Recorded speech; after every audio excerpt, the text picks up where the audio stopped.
Good morning children, welcome to our channel. ഇന്ന് നമ്മൾ അപ്പോൾ ഹാപ്പി ഓണം, എല്ലാവർക്കും ഹാപ്പി ഓണം. ഓണത്തിന് എല്ലാവരും അടിച്ചു പൊളിക്കൂ. അത് കഴിഞ്ഞിട്ട് ഇതൊക്കെ എടുത്ത് പഠിച്ചാൽ മതി. ഇപ്പം നമുക്കിത് കുറച്ച് എഴുതിയെടുത്ത് എല്ലാം മനസ്സിലാക്കിയിട്ട് പോവാം. ഓക്കെ, അപ്പോൾ എല്ലാവരും ബുക്സൊക്കെ എടുത്തോളൂ. ഇന്ന് നമ്മൾ കുറച്ച് ചിഹ്നങ്ങളാണ് പഠിക്കുന്നത്. ചിഹ്നങ്ങൾ കഴിഞ്ഞ പ്രാവശ്യം നമ്മൾ പഠിച്ചു കുറച്ച് ചിഹ്നങ്ങളൊക്കെ. ഇനിയിപ്പോൾ വ്യഞ്ജനാക്ഷരങ്ങളിൽ കുറച്ച് ചിഹ്നങ്ങളും കൂടിയുണ്ട്. അത് നമുക്കൊന്ന് നോക്കാം, വേഗം നോക്കാം, എന്നിട്ട് പോകാം എല്ലാവർക്കും. അപ്പോൾ എല്ലാവരും എക്സാമൊക്കെ നന്നായി എഴുതണം. ഓക്കെ, ചിഹ്നങ്ങൾ പഠിക്കാം അല്ലേ. ചിഹ്നങ്ങൾ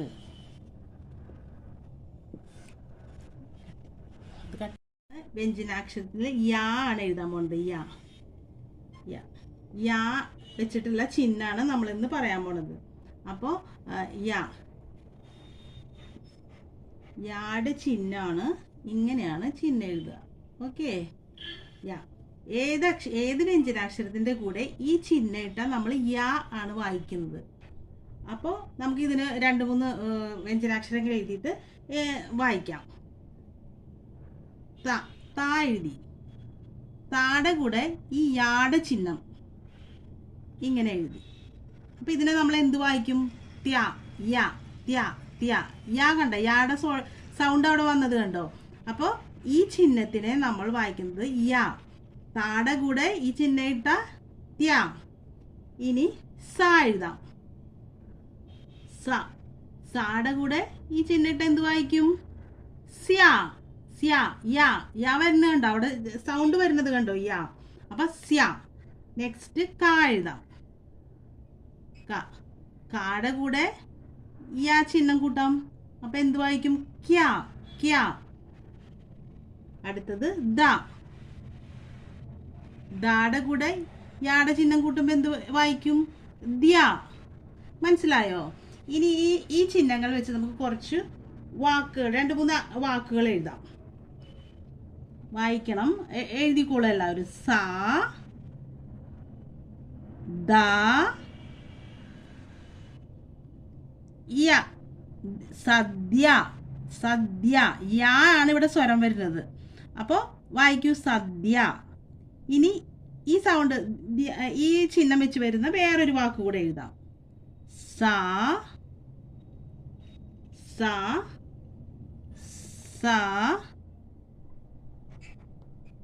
യാടെ ചിഹ്നം സ്യ സ്യ.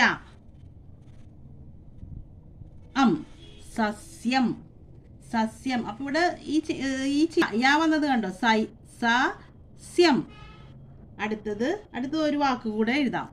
ഈ ചിഹ്നം വെച്ച് വരുന്ന ഒരു വാക്ക് കൂടെ എഴുതാം. രാ ഹ സാ. യാടെ ചിഹ്നം ഇട്ടു. എന്താ വായിക്കൂ ഇത്? രഹസ്യം. അപ്പൊ മനസ്സിലായോ? ഈ ചിഹ്നം വെച്ച് വരുന്നത് വാക്കുകൾ എങ്ങനെ വായിക്കാന്ന് മനസ്സിലായോ? ഇനി നമുക്ക് അടുത്തൊരു ചിഹ്നം പഠിക്കാം. അടുത്ത ചിഹ്നം വാ ആണ് വരുന്നത്. വാടെ ചിഹ്നമാണ് അടുത്തത് നമ്മൾ പഠിക്കാൻ പോകുന്നത്. വാടെ ചിഹ്നം എന്താണ്? ഇങ്ങനെ എഴുതും നമ്മൾ അല്ലേ. ഇങ്ങനെ എഴുതുമ്പോൾ നമ്മൾ എന്തോ അതിനെ വായിക്കും? വാ. അപ്പോൾ വാടെ കൂടെ നമുക്ക് 2-3 വാ സ്വരം വരുന്ന 2-3 വ്യഞ്ജനാക്ഷരം എഴുതാം. അങ്ങനെ താ തന്നെ എഴുതാം. താടെ കൂടെ വാ ചിഹ്നം വെച്ച് എന്ത് വരും? ത്വ അല്ലേ. അടുത്തത് സാടെ കൂടെ വാടെ ചിഹ്നം വെച്ചു. അപ്പൊ എന്ത് വായിക്കും? സ്വ. അടുത്തത് ക എഴുതി നോക്കാം. കാടെ കൂടെ വാ ചിഹ്നം വെച്ചു. അപ്പൊ എന്ത് വായിക്കും? ക്വ. അടുത്തത് ദാടെ കൂടെ വാ ചിഹ്നം വെച്ചു. അപ്പൊ എന്ത് വായിക്കും? വാ. അപ്പൊ വാടെ സ്വരാണ്, ചിഹ്നാണ് ഇത്. വാടെ ചിഹ്നം എന്താണ്? ഇങ്ങനെയാണ് വാടെ ചിഹ്നം എഴുതുന്നത്. അപ്പൊ വായിക്കുമ്പോ സ്വ ക്വ ദ്വ. വാ സൗണ്ട് അവിടെ വന്നത് കണ്ടോ? ഇനി ഈ വാ ഇത് വരുന്നത് നമുക്കൊന്ന് കുറച്ച് വാക്കുകൾ കൂടി എഴുതാം. അപ്പൊ നിങ്ങൾക്ക് വേഗം മനസ്സിലാവും.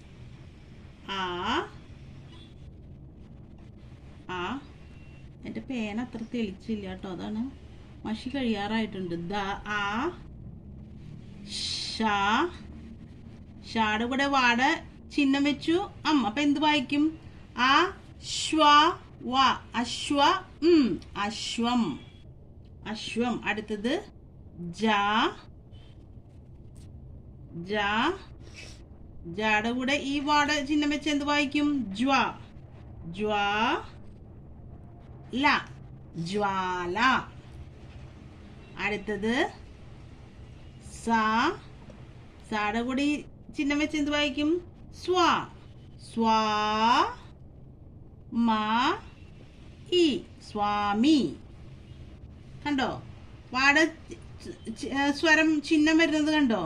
അശ്വം, ജ്വാല, സ്വാമി. എല്ലാത്തിനും വാ വെച്ച് വരുന്നു കണ്ടോ ഈ ചിഹ്നം എഴുതുമ്പോ. ഇനി അടുത്തത് പഠിക്കാം. അടുത്തതാണ് റ. റായുടെ ചിഹ്നം എന്താണ്? ഇത് ഇങ്ങനെയാണ്, ഒരു ബ്രാക്കറ്റ് പോലെ. ഇതാണ് റായുടെ ചിഹ്നം. റായുടെ ചിഹ്നം വെച്ച് നമുക്ക് കുറച്ച് വ്യഞ്ജനാക്ഷരം എഴുതി നോക്കാം. താ തന്നെ എഴുതാം. താടെ കൂടെ ഈ റാടെ ചിഹ്നം ഇട്ട എന്താ വായിക്കുക നമ്മള്? ത്ര, റ. കണ്ട ത്ര. റാടെ കൂടെ ഈ ചിഹ്നം ഇട്ടപ്പോ നമ്മൾ എന്താ വായിച്ചേ? ത്ര. ഇനി സ എഴുതി. എന്റെ പേനയ്ക്ക് മഷി തീർന്നു തുടങ്ങി. സാടെ കൂടെ നമ്മൾ ഈ റാടെ ചിഹ്നം ഇട്ട എന്താ വായിക്കുക? സ്ര അല്ലേ? നെക്സ്റ്റ് കാടെ കൂടെ നമ്മൾ ഈ റാടെ ചിഹ്നം ഇട്ടു. അപ്പൊ എന്ത് വായിച്ചു? ക്ര അല്ലേ? ഇനി നമുക്ക് ഇത് വെച്ച് കുറച്ച് 2-3 വാക്കുകൾ എഴുതാം. അപ്പൊ ഞങ്ങൾക്ക് വേഗം മനസ്സിലാവും. ച, ക, ഈ ചിഹ്നം എഴുതി. അപ്പൊ എന്താ? ക്ര, ചക്രം. അടുത്തത് പാടെ കൂടി ഈ ചിഹ്നം ഇട്ടിട്ട് താഴെ എഴുതിയിട്ട് അപ്പൊ എന്ത് വായിക്കും? പത്രം. റാടെ ചിഹ്നം വരുന്നുണ്ടോ? പത്രം. അടുത്തത് പാടെടുത്ത് റാടെ ചിഹ്നം ഇട്ട് എന്ത് വായിക്കും? പ്ര. താ, ഈടെ ചിഹ്നാണ് വള്ളി. തീ, മാ, പ്രതിമ. ഇനി നമുക്ക് ഒരു ചിഹ്നം കൂടി പഠിക്കാം. അടുത്ത് ചന്ദ്രക്കലയാണ്. ചന്ദ്രക്കല ഇതറിയാലോ അല്ലെ? നമ്മൾ ഏത് അക്ഷരത്തിന്റെ കൂടെ ചന്ദ്രക്കല ഇടുന്നത് അറിയാലോ? ഇത് ചന്ദ്രക്കല. ഈ ചന്ദ്രക്കല വെച്ചിട്ട് നമുക്ക് 2-3 വാക്ക് എഴുതാം അല്ലെ? ചന്ദ്രക്കല താടെ കൂടെ ചന്ദ്രക്കല ഇട്ട ത. സാടെ കൂടെ വ്യഞ്ജനാക്ഷരത്തിന്റെ കൂടെ ചന്ദ്രക്കല ഇട്ട സ്. ഏത് അക്ഷരത്തിന്റെ കൂടെ ഇട്ടാലും അതിന്റെ കൂടെ നമ്മള്